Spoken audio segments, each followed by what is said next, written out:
Yo, what's up? Kumusta mga pare ko? Welcome back sa Paridan TV kung saan ang sili is life. Ayan, so meron na naman tayong salang dito. Habanero orange variety. Ayan.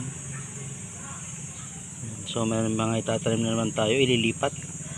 Pagka lipat natin ng mga 7 pot primo, pagkalipat natin, so bakante na naman tong plastic na to, tsaka natin nililipat tong mga to. Ayan, so kaya hindi ako sabay-sabay magsalang. Ayan o, date nya March 25, March 6, March 13. Ayan, ito March 13, ano to March 13 nilipat ko siya dito, hindi ko sinali yung date nya dito. Ayan, kaya mas malaki sila. Ayan, malaki na itong mga 7 pot primo natin.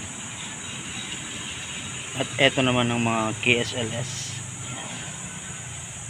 Ayan, may mga isasalang na naman tayo. Mga karburuga natanim ko na, malalaki na sila. Thunder Mountain Longhorn, Shishito Peppers, malalaki na yung mga yon. Ayan, eto na naman yung pinakahuli, orange habanero. Ayan, marami na naman yan mga pare ko